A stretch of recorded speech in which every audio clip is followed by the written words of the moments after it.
Entonces, como les decía, bueno,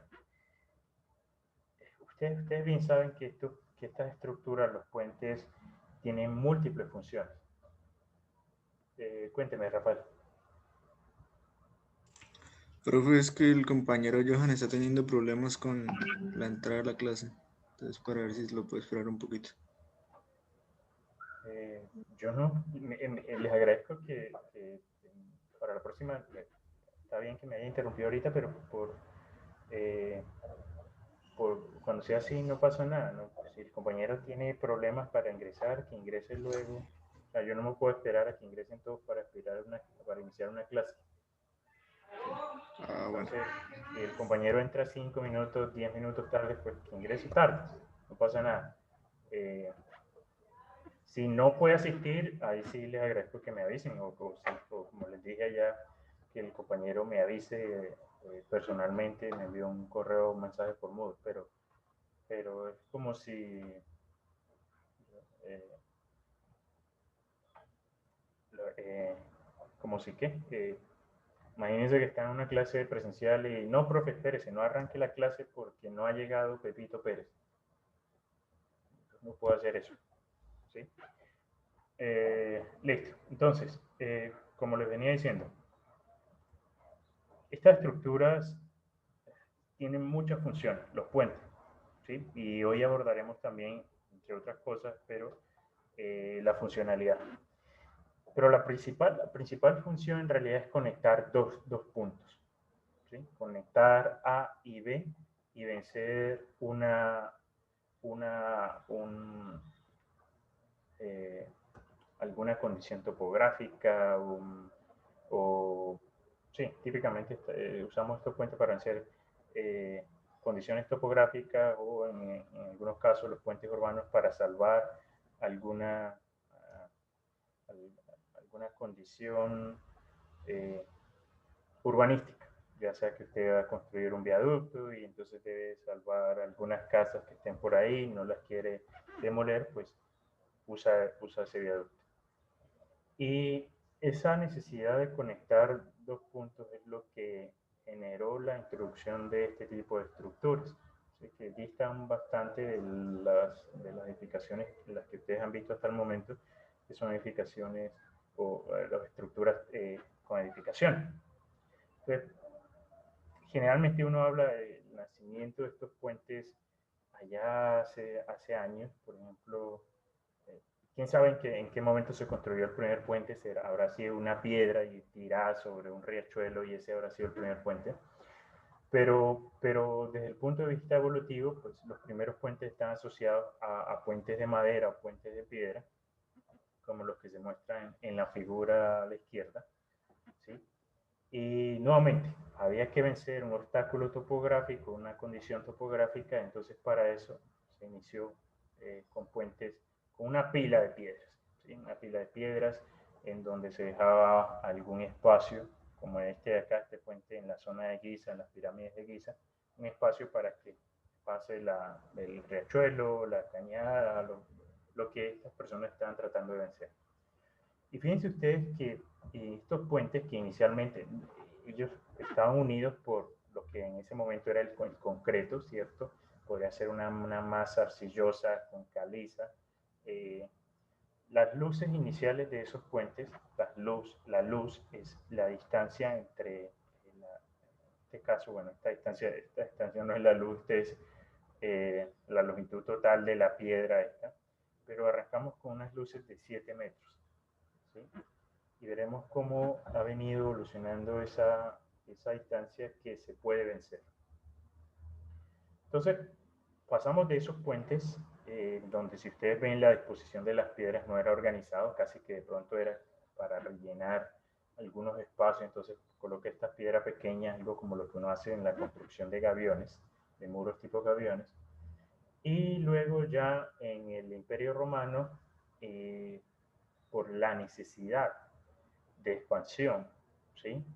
De llegar a otros sitios, por la necesidad de la conducción de agua desde unos sitios hasta las ciudades. Entonces empezaron a construir los puentes, que son los puentes que uno llama unos puentes romanos, que también son puentes de piedra o roca, para no decir piedra, porque si hay algún geólogo me regaña. Y pues ellos también tenían algún material cementante que era basado en la puzzolana, los residuos de ceniza volcánica, que utilizaban para unir las piedras. Una característica de estos puentes romanos, como ustedes lo ven acá, es que son puentes de arco, ¿sí? Pero ahora la disposición de las piedras, la disposición de los elementos de las rocas ya es mucho más organizada. Ya aparecen algunos elementos estéticos, como estos elementicos de acá, que muestran un poquito más el arco, ¿cierto? Ya las luces son un poco mayores, ya no estamos hablando de 3 metros de luz efectiva, ya seguramente aquí hay una luz un poco mayor. Y ya se está entendiendo un poco más la condición de la importancia de la transmisión de carga. Que usted tiene unas cargas en la parte superior, que es la superestructura del puente. Y esas cargas, si se asumen uniformemente distribuidas, no estoy diciendo que los romanos hayan dicho son cargas uniformemente distribuidas, pero si nosotros vemos esto como carga distribuida, pues esas cargas van pasando de la superestructura, en este caso se transmiten vía compresión, que va un flujo de compresión que va por los arcos, y ahí se aprovecha la resistencia a la compresión que tenía la roca, ¿sí? Que estaban utilizando en ese momento. ¿Sí? El arco, si está bien dimensionado, pues va a estar, dependiendo de la configuración de carga, va a estar siempre sometido a compresión.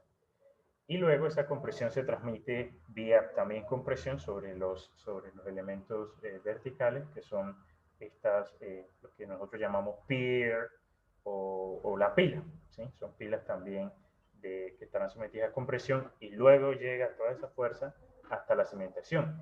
Y ya se veía un poco cimentaciones más grandes, ¿cierto? Asociado a la resistencia del suelo. Es decir, ya estamos entendiendo un poco más la transferencia de carga, el aprovechamiento de materiales y también las limitaciones de los materiales.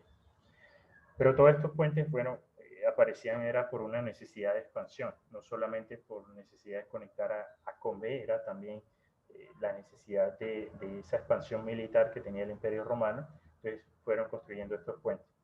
Aquí hay dos ejemplos de, bueno, el puente arriba, el puente de la Guardia, creo que es cerca de Roma, si ustedes se fijan son puentes en arco, de múltiples niveles, entonces ya no estamos hablando de un solo nivel, sino que son múltiples niveles.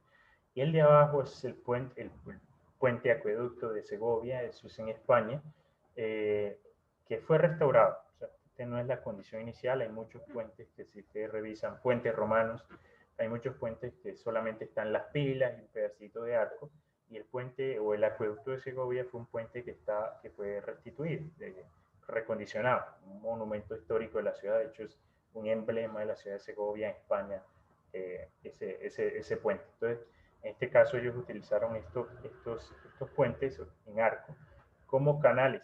Arriba lo que hay son canales para llevar el agua hasta la plaza, para que la gente se lave en algunos casos, para, no sé, para el ejército, para esto, etcétera, etcétera. Y al final lo usan para el sistema de, no digo agua potable, o lavado de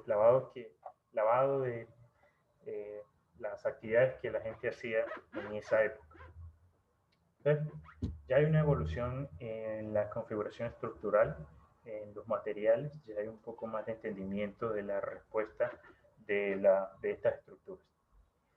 Luego viene la Edad Media, la tipología de puentes típicos sigue siendo la misma, son puentes en arco. Ustedes recuerdan, ¿quién me recuerda algo de la Edad Media? ¿Qué recuerda de la Edad Media?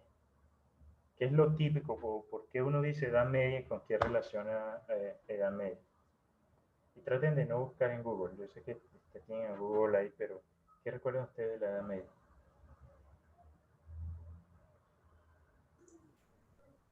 Vasallaje. Vasallaje. Ok. ¿Qué otro aspecto recuerde de la Edad Media? La conquista de América. Sí, por ahí a finales más o menos estaría 1492, sí, también. Y en cuanto a En cuanto a desarrollo de la ciencia, eso que recuerdan. Ciencia, arte.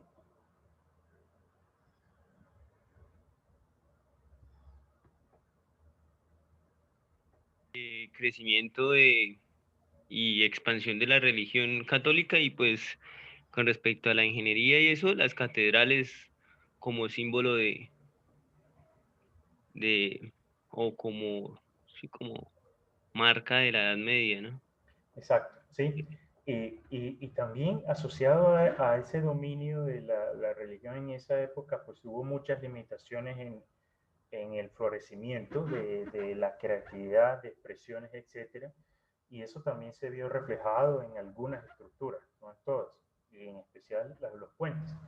¿Sí? Hubo un poco de desarrollo luego de la caída del Imperio Romano, unas restricciones allí, un desarrollo limitado, y eso también se reflejó en los puentes, ¿sí? No en todos.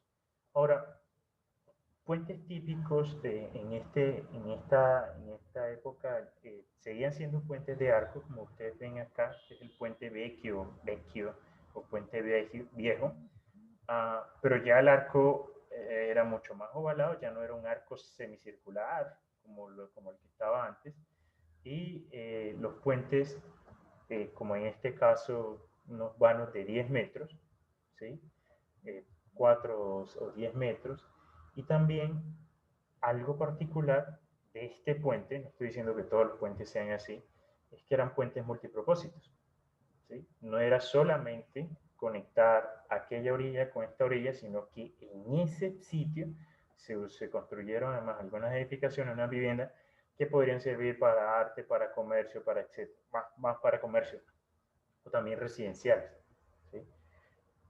Julián.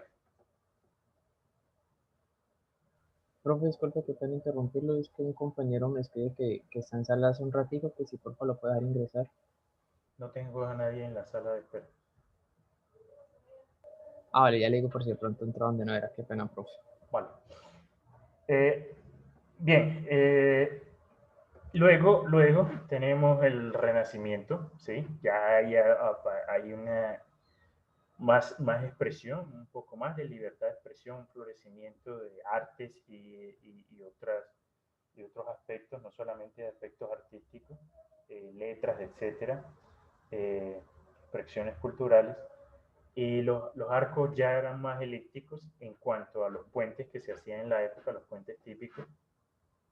Esta relación rise to span es cuánto se eleva acá el arco versus el span, es la relación de elevación versus el span que no es otra cosa que la longitud del vano. En este caso la longitud sería la longitud del arco, luego redefiniremos eso para nuestros puentes como longitud de vano es la distancia entre ejes de apoyos, la otra es la distancia libre, ¿sí? Entre borde y borde, por ejemplo, de, la, de, la, de los estribos, y también ya aparecían unas especies de ornamentos, ¿sí? Aparecían ornamentos, entonces ustedes ven aquí unos aditivos adicionales, ya un componente estético más fuerte, ¿no?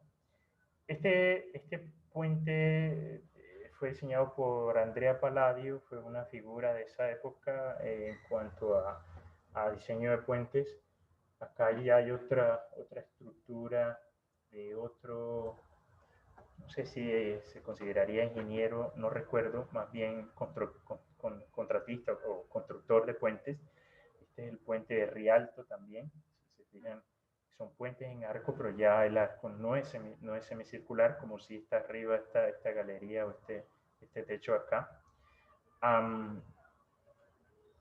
Este puente de Rialto en Venecia para la época fue un desarrollo tecnológico avanzado porque por las condiciones de suelo que se tenían acá, entonces lógicamente nuevamente el puente en arco busca que la estructura esté sometida a compresión y esa fuerza de compresión que hay en los extremos se deben transmitir al suelo. Y en ese caso, debido a las condiciones geotécnicas del sitio, entonces se dispusieron, tenían suelos blandos y se dispusieron una cantidad grande de pilotes de madera para transmitir esa fuerza hasta un suelo portante. Aquí también, si ustedes se fijan, la piedra, miren cómo fue dispuesta. No era una piedra vertical, sino que es una piedra que iba llevando el flujo de carga para que ésta se garantice en realidad que esté sometida a compresión. Hay otros puentes, no solo en Italia, ¿no? Aparecían otros puentes como el puente de la bahía de Westminster. También, si se fijan, no eran puentes como totalmente semicircular el arco como se tenían antes. Y les hablaba antecitos de Andrea Palladio. En esta época, nuevamente estamos en una época de resurgimiento, y apareció una invención, se atribuye a Andrea Palladio, una invención italiana. Él publica un libro, es el libro, los 4 tomos de arquitectura, más bien sería Arquitecto Palladio, y él empieza a hacer, en ese libro de arquitectura, empieza a proponer un esquema estructural que se usaría, o que lo usamos hoy, ¿sí? Y es este esquema estructural. ¿Qué son estos? Pregunta para ustedes. ¿Cuál sería el esquema? ¿Qué es esto lo que estamos viendo acá arriba?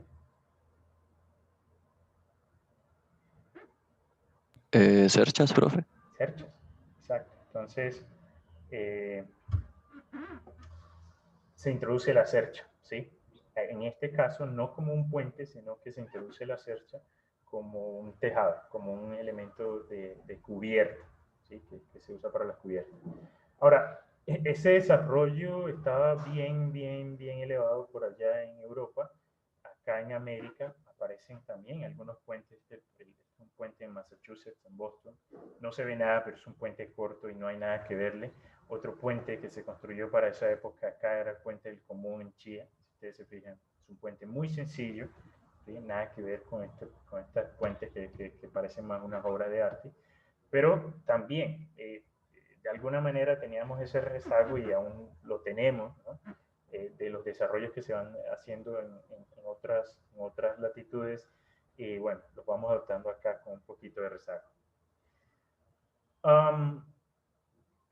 Luego hay un desarrollo fuerte con el hierro, con la producción y el uso de hierro. Se genera la revolución industrial, aparecen ya unas máquinas que no solamente mejoran procesos de manufactura, sino también la construcción de estructuras. Y acá el material clave es el hierro, ¿sí? Hierro o iron. Uno le dice a Iron Man, el hombre de acero, y bueno, el acero es, como el acero como nosotros lo conocemos, es steel, y sería el hombre de hierro, ¿no? Que ya nosotros no utilizamos ese material en nuestras estructuras. Pero para la época, para ese periodo, se aprovechó mucho la resistencia a tensión y compresión del hierro, ¿sí? Compresión, por ejemplo, fíjense los arcos, ese arco que está ahí en ese puente, no recuerdo en dónde, o seguramente Europa, Inglaterra. El de abajo sí es un puente en Inglaterra, pero bueno, nuevamente, ya el arco entonces no veíamos la necesidad de usar o verlo como un elemento que tenía que ser de roca o del concreto de la época. Ya se podría usar el hierro. Y el hierro no solamente permitía explorar las ventajas de otro material, sino que se veía una estructura que es mucho más ligera, más esbelta. Si ustedes ven acá, si comparan este arco, ¿sí? Estéticamente también se podría incluir dentro del paisaje. Es una estructura mucho más ligera, ya no va a ser tan pesada como era en los puentes de piedra o de roca. Y pues eso también se traducía en menores costos de la cimentación, ¿no? Ya la fuerza que usted transmite va a ser menor, si se tiene en cuenta solo el peso propio de la estructura, y pues seguramente el sistema de cimentación también se puede optimizar. En esta época, además de tener un material clave como el hierro, aparecen también otras personas, otros ingenieros, contratistas, constructores, etcétera, personas que no eran ingenieros titulados, sino que se ganaban ese título de ingeniero o ese reconocimiento. Y en esta época aparece Thomas Telford, es escocés, si mal no recuerdo, que lo llamaron el coloso de las carreteras, construyó múltiples puentes de hierro, puentes cortos, puentes largos, como el puente de Menai en el estrecho de Menai. Esto es, si mal no estoy, por allá en Inglaterra, la parte sur de Inglaterra. Y aquí ustedes ya ven un puente que es colgante, ¿no? No solamente buscamos puentes en donde el material esté sometido a compresión y el hierro, sino que él aquí, para estos colgantes, estos cables, usó unas barras de hierro con ojos en los extremos. ¿Sí? Son barras básicamente en donde, cuando yo digo barras con ojos en los extremos, son barritas biarticuladas, ¿sí? Barritas biarticuladas. Este sería el ojo, eso es lo que se llama en inglés eye bars. Y nada, para la época ese fue un récord de longitud, 174 metros de longitud, un puente colgante. Y ya aparecían otras tipologías estructurales. Para la superestructura, pues ustedes ven ahí que todavía estaba el puente en arco. También se aprovechó, ya no solo en Europa, construcción de ferrocarriles. Está el viaducto este que les estoy mostrando, el de Garabit, de Eiffel, mismo allá el constructor de la torre en París.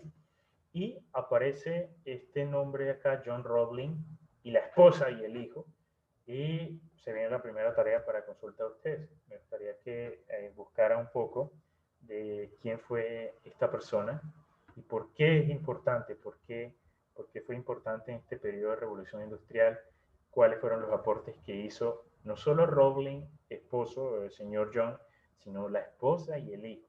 ¿Sí? ¿Cuáles fueron los aportes que hicieron en la ingeniería de puentes? ¿Por qué los reconocemos en la ingeniería de puentes? ¿Cuáles fueron sus contribuciones? Bien, entonces aquí ustedes ven también nuevamente, ¿no? Hay una subestructura, todo lo que esté por debajo. La superestructura es lo de arriba. Estamos hablando de todos estos componentes o elementos, todos los elementos que se combinan, las vigas, las cerchas, los cordones superiores, las riostras, etcétera, conforma la superestructura. Todo lo que esté por debajo de la superestructura es la subestructura. Y bueno, algunas personas llaman a esto infraestructura y luego la subestructura. Pero ustedes ven aquí que ya hay también aprovechamiento del arco de altura variable. ¿Sí? Aquí, lógicamente, alguien que me diga por qué cree que ese arco tiene una... ¿Por qué cree? ¿Sí? No exactamente la respuesta, pero ¿por qué el arco tiene una mayor altura acá o peralte que en esta zona? ¿Cuál creen que sería la razón?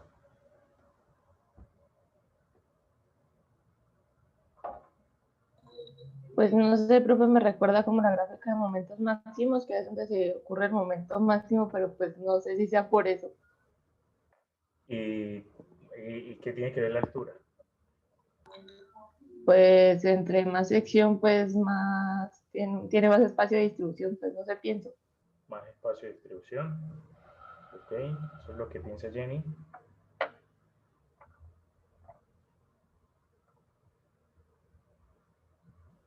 A mayor altura, mayor rigidez, profe. A mayor altura, mayor rigidez.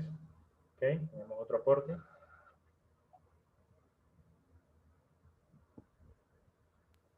Pues es que yo lo asemejo más como con una catenaria, o sea, tanto en la parte superior como inferior, lo asemejo como una catenaria y eso trataría como de optimizar el material para que se pueda distribuir las cargas, ¿no?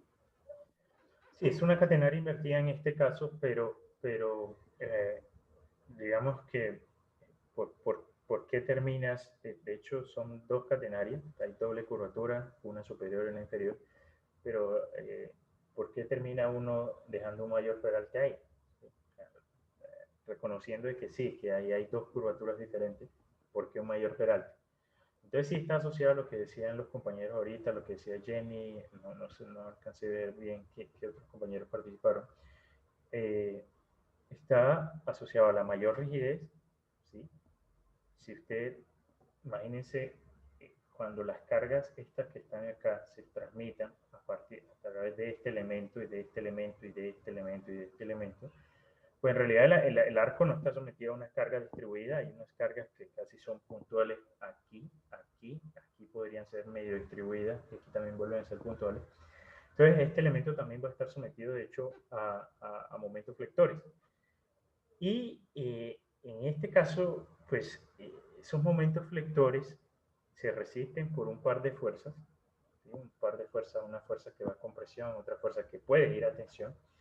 Y esas fuerzas, entre más alejadas estén, le dan mayor capacidad a la sección. Además de la inercia, la mayor inercia que usted gana al separar los elementos, estamos hablando de rigidez a flexión, pues también usted gana capacidad de resistencia, ¿no? Porque las fuerzas que se podrían desarrollar, los pares de fuerzas, van a estar más separados, por ejemplo, y por lo tanto la resistencia incrementa. Y en este caso, acá en esta zona, pues los autores o los diseñadores tienen unas rótulas, que es lo que nosotros conocemos como hinges, o hinge en singular. Y pues las rótulas ya usted no tiene momento, ¿sí? Por definición, una rótula perfecta o una articulación, un apoyo de segundo grado perfecto, no hay transmisión de momento, a no ser que haya cierta restricción rotacional por el mismo apoyo. Pero en ese caso, lo ideal sería que uno tuviera una sola linecita. Si no hay momento, entonces en ese caso, pues lo único que tiene usted es una fuerza que va en la dirección tangencial a esa zona. Entonces, bien ahí lo que comentaron. Luego de este periodo, entonces hay unos desarrollos en otros materiales, como el acero estructural. Y sí, ese sería ya no el hombre de hierro, sino el hombre de acero, que es el Superman en este caso, Steel. Y el acero estructural ofrece, además de ventajas de resistencia en comparación al acero, también ofrece unas ventajas de durabilidad. Ya nosotros los puentes actualmente no usamos pernos de hierro, ¿no? Ya hay aprovechando los avances en desarrollo de materiales, pues hay unas aleaciones que se logran de hierro y otros materiales y acero al bajo carbono para lograr ductilidad, para lograr también mayor resistencia, dependiendo del contenido de acero. Entonces, este material, y fíjense ustedes siempre que hay un avance en la ingeniería de puentes y un avance en la ingeniería de materiales, uno no puede ir desligado del otro.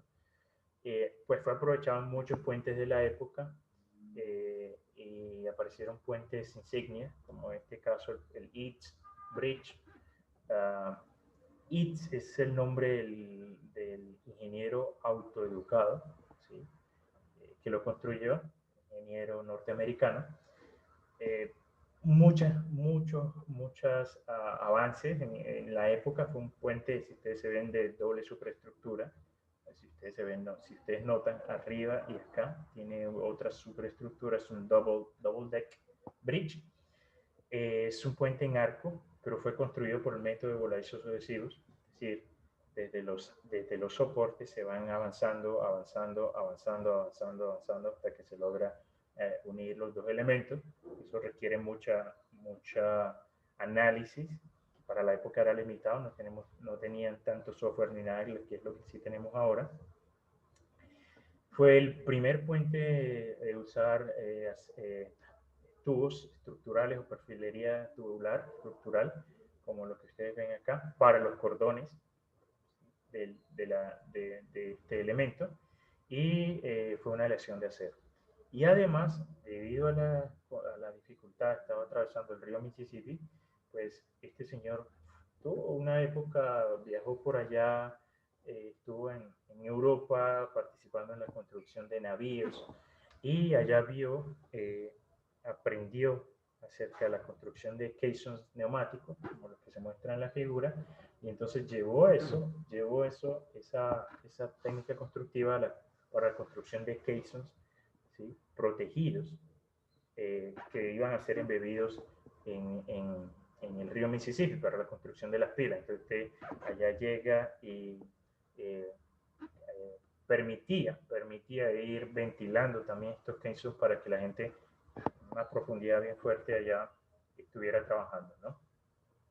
Y bueno, había un sistema ventilación específico, de cómo se vaciaba el aire o no, dependiendo también de la presión que usted, de las condiciones de presión que usted tuviera internamente. Otro puente muy importante, el puente sobre el fiordo de Forth en Escocia. Es un puente ferroviario. Creo que ustedes lo han visto de pronto, lo han mirado por ahí en una que otra fotografía. El diseñador fue Benjamin Baker. Tiene dos tramos principales de 520 metros de longitud y dos tramos laterales de 200 metros. Un diseño conservador, algunos lo caracterizan como un diseño poco estético, se ve bastante masivo, pero algo claro es que hasta la fecha ha cumplido su función y es la de permitir la conexión sobre los dos extremos que estaba vinculando. Y algo chévere de este puente siempre, no sé, de pronto ustedes han visto esta foto, ¿no? Pero lo que uno tiene aquí es una viga, este centro acá, que termina siendo una cercha, ¿sí? Esta zona de acá, está apoyada sobre estas otras cerchas.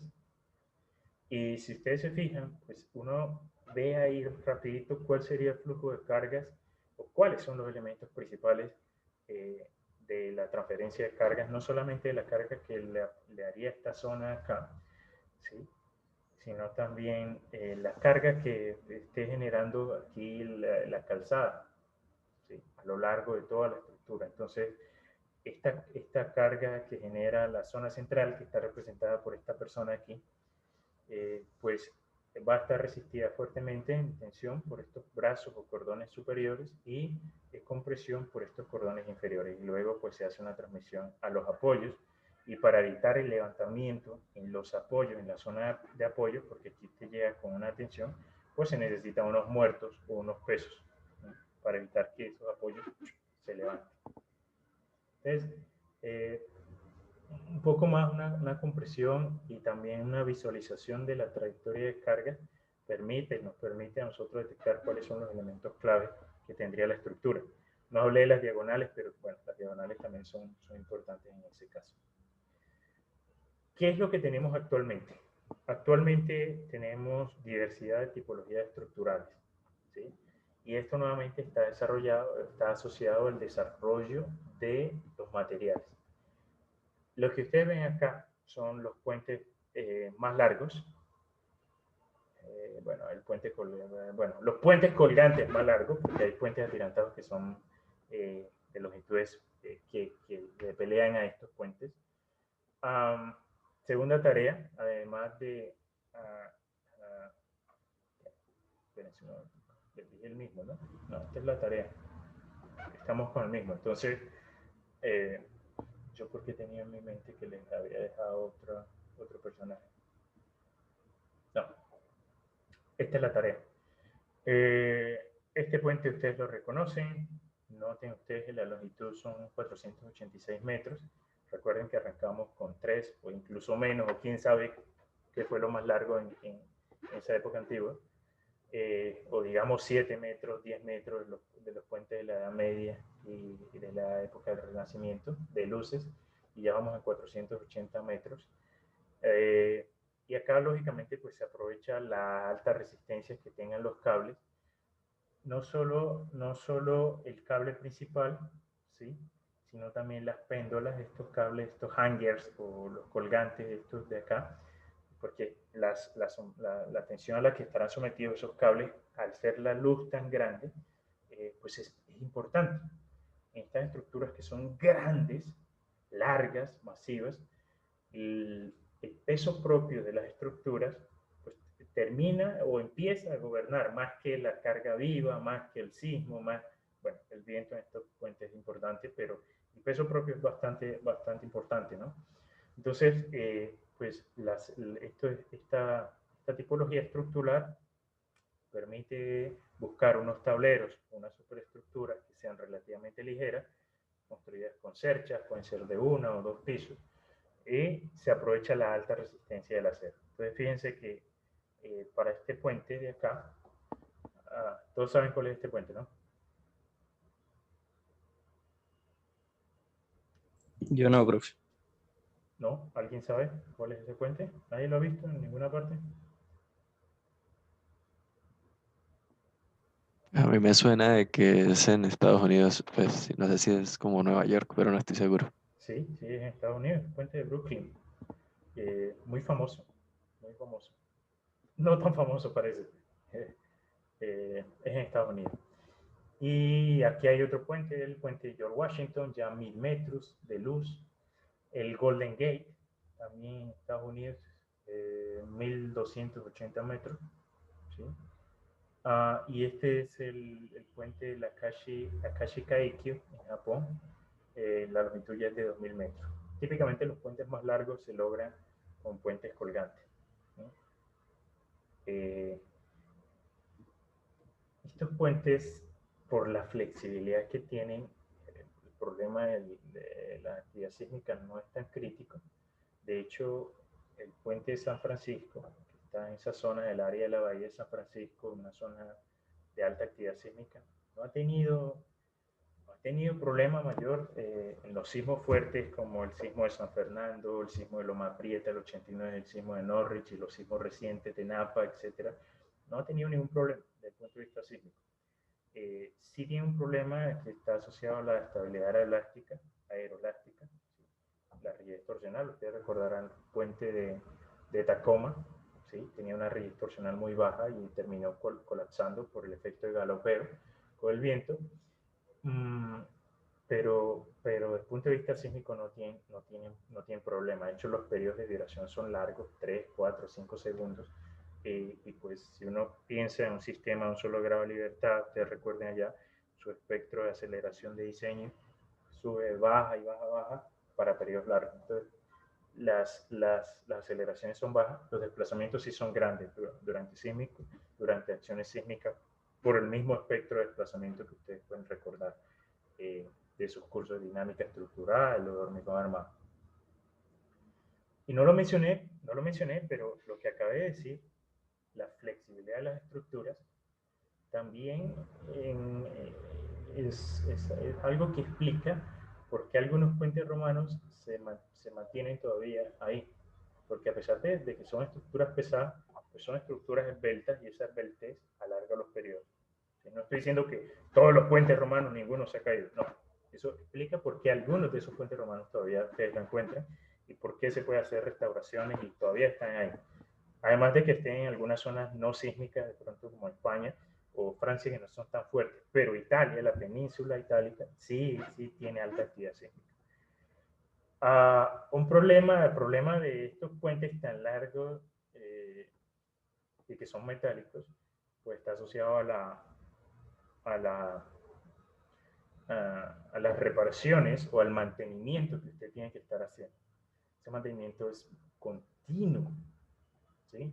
No es que ahí parece que el puente tiene unas ondulaciones, vaya y póngale, no, solo porque salió el problemita, o ya salió una fisura, espérese otro tiempito y póngale un mortero o algo. No. El mantenimiento del Golden Gate es continuo, ¿sí? Usted arranca, no tengo el dato, si mal no recuerdo, el equipo, y si ustedes han tenido la oportunidad de visitar esta zona, verán que siempre está en mantenimiento. Cualquier época del año está en mantenimiento. El equipo arranca, pam, pintando, reparación de pernos. Algunos pernos son antiguos, son de hierro, hay que irlo modificando, etcétera, etcétera. La pintura especial anticorrosiva, todo arranca. Cuando termine el año ya pum, otra vez arranca. Eso es continuo, además de monitoreo que se debe hacer en algunos puntos críticos. Yo tuve la oportunidad de caminar sobre el puente. En realidad que da miedo en la parte central, da miedo. San Francisco está en una zona medio montañosa, de hecho ustedes ven ahí, y esa zona es bastante fría, húmeda. Había mucha, bueno, no tanta brisa porque nos permitieron caminar, pero nada, en realidad que la estructura es bastante imponente y da miedo en algunas partes. Supongo que lo mismo pasará si uno camina sobre el puente de la Novena, el viaducto de la Novena, el puente Gaura, que no lo he hecho. Bien, eso es aceros de alta resistencia. Pero no es el único material. Nosotros también tenemos concreto, y es el material de hecho que vamos a estar trabajando en el curso. Algunos de ustedes ya trabajaron concreto preforzado, pre-stress PS, concreto posttensado, PT concrete, pre-stress concrete, o concreto reforzado, reinforced concrete, RC. ¿Sí? Este concreto reforzado, pues sale la vinculación del cemento Portland con el desarrollo también de aceros de alta resistencia. En realidad el concreto reforzado surge cuando se inventan estas materas. Joseph Monnier, un jardinero, al que se le ocurrió utilizar mallas de alambre para reforzar las materas que, como las que se ven acá. Ustedes saben que, bueno, por la configuración geométrica, pues al someter, digamos, una carga de compresión, que sería el relleno, esto que está acá, genera una dilatación volumétrica o una expansión lateral, y pues el concreto va a estar sometido a tracción. Eso lo vieron de pronto en su curso en mecánica de sólidos. Pues se aprovecha entonces la introducción del acero en esa zona para compensar esos esfuerzos de tensión que estaría sometido el concreto. Inicialmente ese acero no era de tan alta resistencia como lo que tenemos actualmente, 1860 megapascales, ahí hablamos de alta resistencia. Resistencia convencional es lo que ustedes han trabajado hasta el momento en su curso de concreto reforzado, 420 megapascales de resistencia a la afluencia. Y esos eran los aceros de baja o moderada resistencia que se estaban usando al principio en los puentes. Y se detectó que algunos puentes, por esa baja resistencia que tenían, pues se detectó el fenómeno de fluencia, de relajación, primero de fluencia del concreto, pero también estaba la relajación del acero. La fluencia del concreto pues está asociada a unas deformaciones que van evolucionando a lo largo del tiempo cuando la estructura está sometida a esfuerzos permanentes, por ejemplo, peso propio, está ahí siempre, ¿sí? Y pues estaba generando unas deformaciones excesivas en algunos puentes. Entonces, para corregir eso, se utilizó el acero de alta resistencia, ¿sí? Como precomprimiendo en algunos casos el concreto, o en otros casos, usando unos gatos hidráulicos, se introducían unos aceros para comprimir más ese concreto y generar mucha mayor rigidez. Y aquí la persona clave, como compañero, no recuerdo si fue Andrés quien tomaba concreto posttensado o preforzado, fue Eugene Freycinet. Él hace unos estudios de esa fluencia del concreto, midiendo, ¿sí?, la evolución reológica de las deformaciones del concreto, y utiliza en estos dos viaductos con acero. Ahí está. De hecho, se idea un dispositivo, aquí está la cuña anclaje de Freycinet, la primera, para precomprimir, bueno, no precomprimir porque ya existía, pero sí para postensionar el concreto y reducir esas flechas que se estaban originando, flechas o deflexiones que se estaban originando debido a la afluencia. Esta es una lectura sugerida y queda como lectura sugerida, no es obligatoria, pero me parece que pues, todas las lecturas sugeridas y obligatorias ya se las colgué en el Teams, en el Moodle, pero me parece que no pierden nada si ustedes hacen esa lectura, ganan un poquito más de contexto histórico y pues tienen una idea de la evolución del concreto preforzado y la construcción prefabricada. Freycinet ahorita, pues con esto fue patentado, el sistema de cuñas, el barril, las cuñas, el anclaje, etc. Y ahorita es una empresa que a nivel mundial es muy reconocida, ¿sí? Freycinet sí también, pero la empresa Freycinet es muy reconocida, una empresa europea que de hecho tiene actividades aquí en Colombia.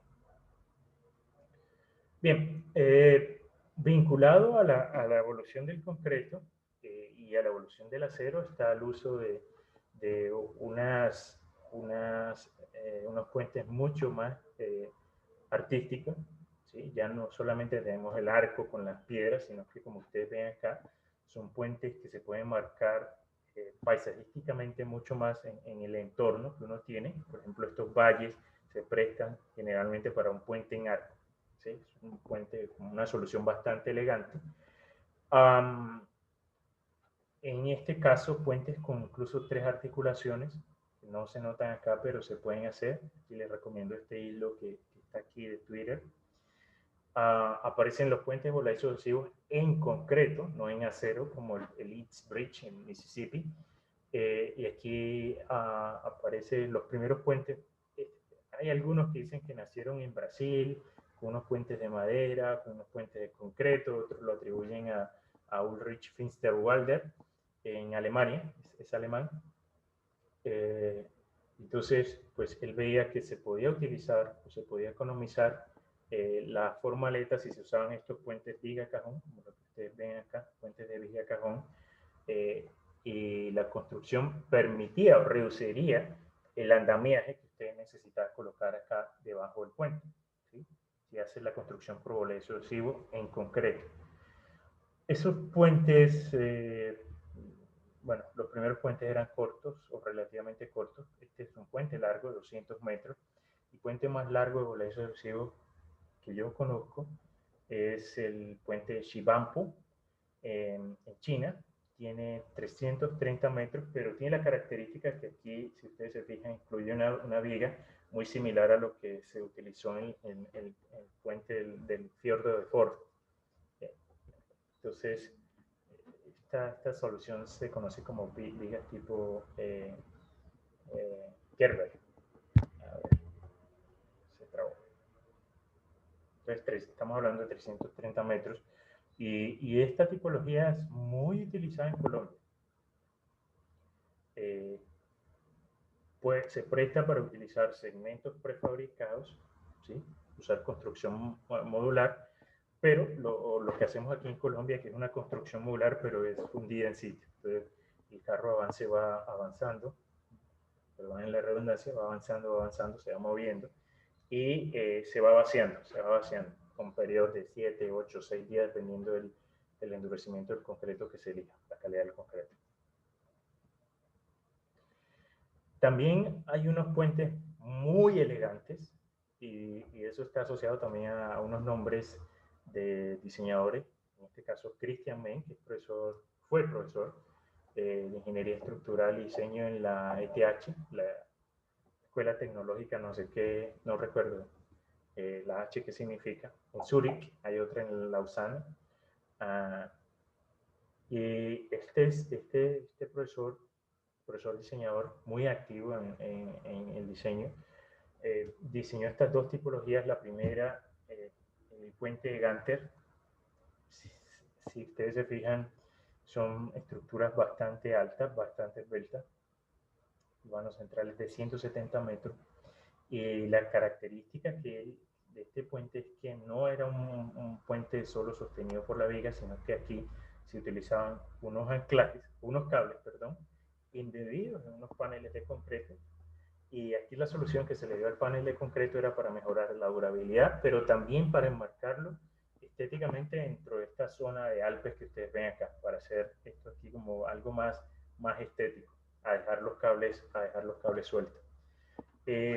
Algunas personas atribuyen este puente, el puente de Ganter, como al primer puente pionero de los puentes extravasados. Hay otras personas que dicen que fue otro autor, Jacques Mativat.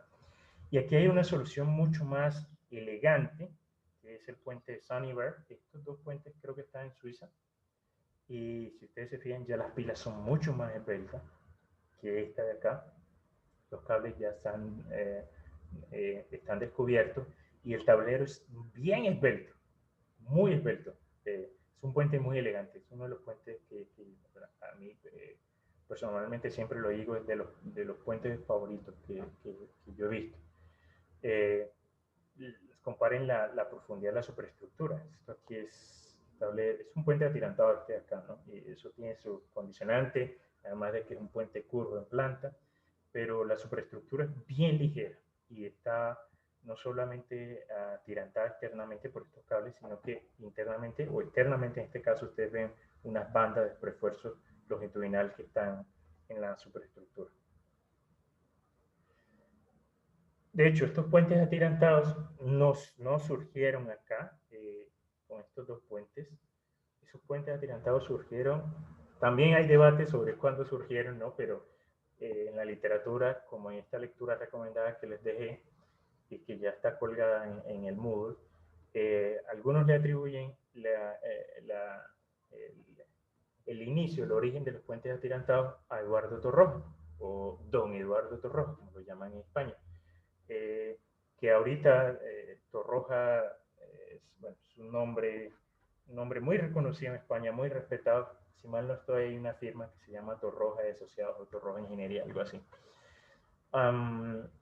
Creo que los profesores que estudiaron en España, el profesor Chivo, el profesor Viviesca, sabrán un poco más de qué estoy hablando. Pero Torroja, para el acueducto, también un acueducto, fíjense que no solamente es solo transporte de automóviles para conexión, sino también, escuché un ruidillo raro. ¿Me escuchan bien ustedes allí? Sí, señor. Sí, profe, se escucha bien. Listo. Entonces, para este acueducto se proponía un puente que tenía múltiples pilas. Acá era una solución. Típicamente en Europa, en otros países se hacen concursos para el diseño de puentes, sobre todo cuando son puentes especiales. No sé si en la época, pero actualmente, al menos en Estados Unidos, en Norteamérica, en Canadá también, el puente se hace un concurso, una licitación, diseño, etcétera, se miran costos, componente estético, etcétera, y la comunidad decide también, o sea, la comunidad hace parte de la decisión de cuál es el puente que se elige. ¿Sí? Siempre se maneja de esa manera, porque al fin y al cabo la comunidad es la que está pagando ese puente. ¿Sí? No es, perdónenme, no es ahí como que el presidente no sé qué y pone ahí, construyó este puente, o el ministro de Transporte, Pepito Pérez, construyó este puente. Si lo construyó un maestro, ¿de dónde sacó la plata? Lo sacó de los contribuyentes. Entonces los contribuyentes deberíamos, creo yo, tener una mayor participación en este tipo de decisiones, al menos cuando sea a nivel urbano. Ya a nivel regional, bueno, un poco más difícil, pero creo que se debería tener mayor participación, sobre todo por el tema económico. En fin, la solución de Torroja era como este riachuelo, este río, perdón, tenía un caudal, una velocidad alta, entonces construir unas pilas acá de una iba a estar asociado a fenómenos de socavación que iban a generar algún problema futuro en algún momento cuando ocurra un caudal alto con velocidades altas. Entonces a Torroja se le ocurrió pues hacer la misma solución que le había mostrado ahorita, un vano simplemente apoyado en el centro, ¿sí? Pero para evitar colocar algún soporte acá, pues, atirantó este sistema.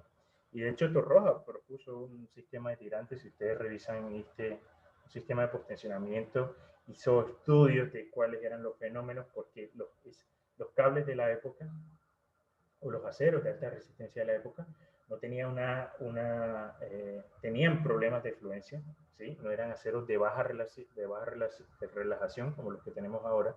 Entonces, pues, la relación del acero es el acero, cuando usted lo somete y lo deja ahí una carga constante, sin aplicar más carga, él empieza a alargarse más. Microscópicamente se desarrollan esos fenómenos.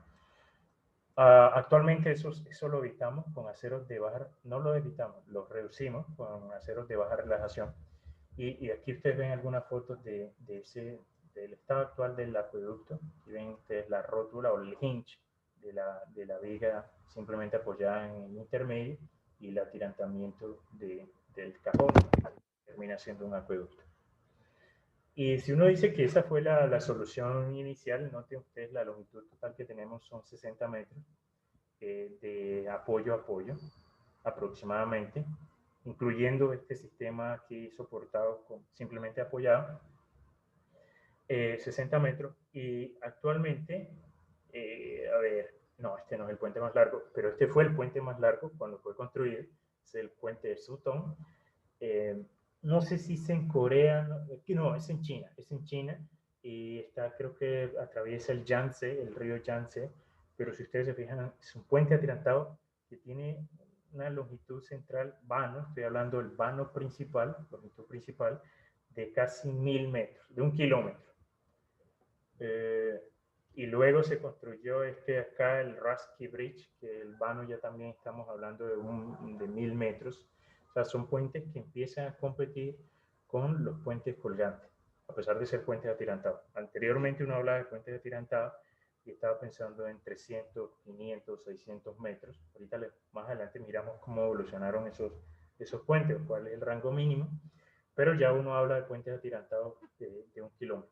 ¿Sí? Son puentes bastante largos. Entrando también al tema de tipologías y aprovechando que estamos en este desarrollo de los materiales del concreto preforzado, posttensado, pues entra el atirantamiento inferior o combinado, ¿sí? Ya no es el atirantamiento superior. Una característica de los puentes atirantados es que esta torre es alta, es generalmente 1/5 de la longitud principal. Esto es L, aquí hasta acá es L, pues esta torre estará 1/5, 1/4, 1/3 de la luz principal. Y acá pues en algún momento se empezaron a desarrollar puentes en donde el atirantamiento no era superior, sino que se hacía inferior, como lo que ustedes ven acá. Una ventaja de este sistema es que si ustedes miran el sistema, que se ve sencillo, y es sencillo, de hecho, cuando es simplemente apoyado, pues usted solo con el peso propio, suponga que no le aplica ninguna fuerza de tensión al cable, sino que deja el cable solo justico ahí, piececito, lo aprieta con la mano y lo amarra bien, por guía, un sistema muy sencillo. Pero una vez usted tiene una carga superior, esa carga superior a través de este puntal genera una fuerza en el cable, imagínense allá el cable, me hago aquí, este cable de acá, ¿sí? Por la fuerza que le transmite el puntal, pues debe estar en equilibrio, ahí el cable estaría en tensión, y ese cable que está en tensión termina comprimiendo, ¿sí? Si está aquí anclado, termina comprimiendo el tablero. Entonces, es un sistema autopostensado, llamémoslo así, sin necesidad de postensarlo, lógicamente que ese cable se tensiona, pero es un sistema bastante interesante, esos puentes con atirantamiento inferior. De hecho, para los estudiantes que no tienen tema, con el profesor Jesús Villalba de la Universidad Javeriana estamos pensando, este tema yo lo estudié en mi tesis de pregrado, lo dejé muy básico, recuerdo en esa época, pero bueno, era la época. Puentes atirantados, entonces estamos mirando a ver si podemos incluir estudiar esta tipología para puentes peatonales y controlar el problema de frecuencia de vibración, como les hablaré más adelante. Y bueno, lógicamente que si usted luego dice, bueno, yo no voy a dejar que solamente el cable esté actuando o esté bajo tensión solo por las cargas que actúen, sino que además llego y tensiono el cable, ¿sí? Lo puedo hacer, pues esa tensión del cable, en este caso ahora introduce una fuerza que hace que el puntal genere una fuerza vertical hacia arriba en el tablero, y pues de esa manera se contrarresta el momento, el diagrama de momento que uno podría tener en esa zona, ¿no? Se contrarrestaría de esta manera con un momento negativo. Entonces, es un sistema bastante interesante. Yo, hasta donde sé, no lo he visto el primer puente con atirantamiento inferior en Colombia, no sé si en Sudamérica. Aquí hay unos ejemplos. Ustedes ven aquí el atirantamiento superior e inferior. Acá, aquí se ve el atirantamiento superior. Y esta tipología ha sido bastante estudiada por la doctora Ana María Ruiz Terán. Ahí les dejo aquí no, en el Moodle ya les colgué esta lectura también recomendada desarrollo de puentes con atirantamiento inferior y puentes combinados. Otros puentes de esta misma tipología son los estrauzados, que algunos de ustedes de pronto han escuchado. Aquí está lo que algunos autores dicen dónde nacieron los puentes estrauzados. Entonces, estos puentes se parecen mucho a los atirantados, pero la diferencia es que en los atirantados el tablero es esbelto.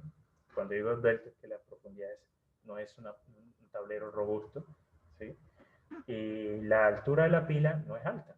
A diferencia de los puentes atirantados, yo le decía que esto era alto, y ahí uno dice de una, eso es un puente atirantado, ¿sí? Y los puentes estrauzados, estas alturas son del orden de la mitad de la altura que tendría un puente atirantado. De hecho, el profesor Chío fue una de las primeras personas que estudió los puentes estrauzados, el diseño de puentes estrauzados bajo acciones gravitacionales. El profesor propuso unos criterios de diseño, como ustedes ven acá, por ejemplo, la relación, L sobre H, H es la altura de la pila, L sería la longitud total del vano. El profesor Chío en el 2000 en su tesis doctoral propuso una relación que vaya entre L octavos y L décimos. Otros autores como Komiya, que es un ingeniero japonés, tenía otra propuesta. Dos Santos, esta es de una tesis de Brasil, y Jacques Mativat, que es el primer autor que le atribuyen esta propuesta, pues arrancaba con un canto bastante alto, unas alturas de torre casi peleando contra las de atirantados, pero en algunos casos iba hasta L15avo, es decir, más pequeñito. Y bueno, ahí el profesor, si ustedes leen este trabajo, bueno, este origen e historia que está en la diapositiva, o este acá, yo también trabajé los puentes estrauzados en mi tesis de maestría con el profesor Chío, y aquí veíamos la evolución de estos parámetros, cómo evolucionaban esos parámetros hasta el 2013, ya eso hace rato, 8 años, hace rato. Entonces ya de pronto puede que esté desactualizado eso, pero les da una idea de cómo han evolucionado estos puentes estrauzados. Ahí les dejo la inquietud. Entonces aquí se comparan estas tres tipologías, puentes atirantados. Ustedes se fijan, torres altas, con tableros esbeltos, pero también podemos tener con tableros rígidos, y también podemos tener puentes atirantados con cables embebidos en concreto, o los puentes estrauzados que típicamente tienen tableros más rígidos, esto es lo típico, pero últimamente se vienen construyendo puentes con tableros esbeltos.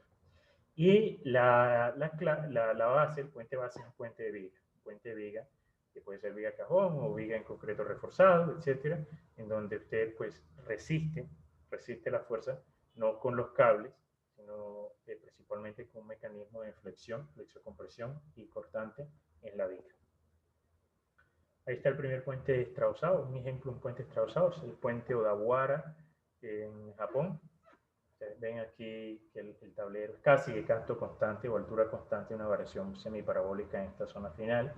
Y algo chévere de este puente, ustedes ven el cable o el sistema de anclaje.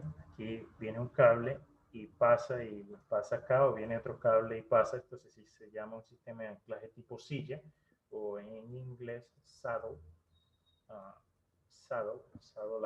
anchorage.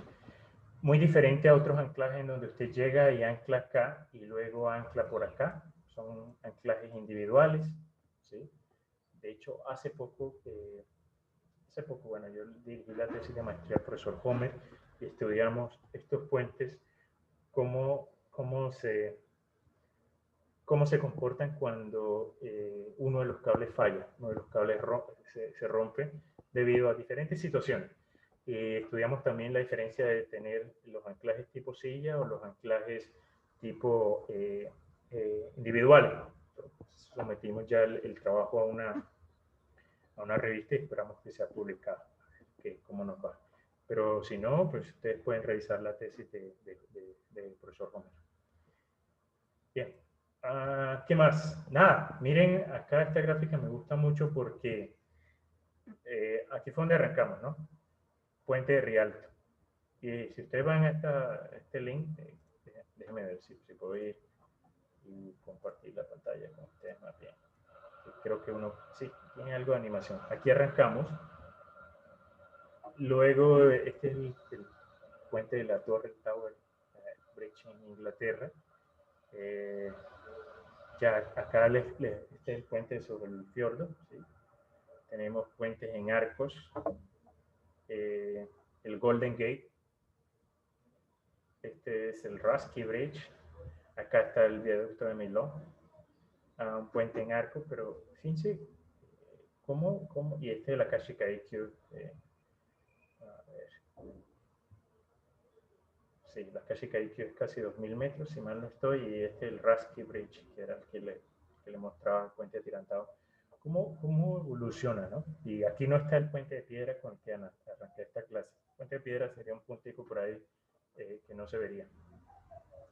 Entonces, esto es interesante porque le muestra a uno cómo ha venido la evolución de puentes, lo pone a uno en perspectiva, este puente, el Trajan Bridge, en dónde está uno, y nos pone en perspectiva también de dónde vamos a estar nosotros. Nosotros vamos a estar por acá en estas longitudes pequeñas, 10 metros para un puente de losa maciza, 25 metros para puente de viga y losa. Usted puede ir hasta... Ahorita hablamos de las losas, no me voy a adelantar a eso. Pero lo pone en perspectiva y toda la evolución y todo el trabajo. Y aquí se para la presentación, esta primera parte. Si ustedes se fijan, el mensaje es que la evolución de la ingeniería de puentes no es solamente porque sí, hagamos puentes para comunicar ciudad A con B, tienen muchas necesidades, acueductos, militares, etcétera. Está muy ligada el desarrollo tecnológico de los materiales. No pudimos construir estos puentes o diseñar estos puentes si no teníamos materiales más avanzados, y también está asociado a un análisis, ¿sí? Las técnicas de análisis, que no las discutí acá, también permiten explorar esas ventajas de los materiales. Esa es la primera parte, ese es este contenido histórico que siempre me gusta hacer porque bueno, no podemos perder de vista, o ustedes futuros, si van a ser los futuros ingenieros diseñadores de puente en otras firmas, pues tener en cuenta toda esta evolución, tener algunas bases de consultas, que no lo dije ahorita, también depende de lo que algunas mentes brillantes iban aportando, ¿sí? Andrea Palladio, no sé quién, Roblin, todos estos nombres que fui mencionando, Christian Menn, ¿sí? Son personas que hicieron sus aportes y iban permitiendo el desarrollo de esta estructura. No sé si tienen alguna pregunta hasta este momento. Si no tienen preguntas, hacemos un break de 5 minutos y arrancamos con la segunda parte de la presentación.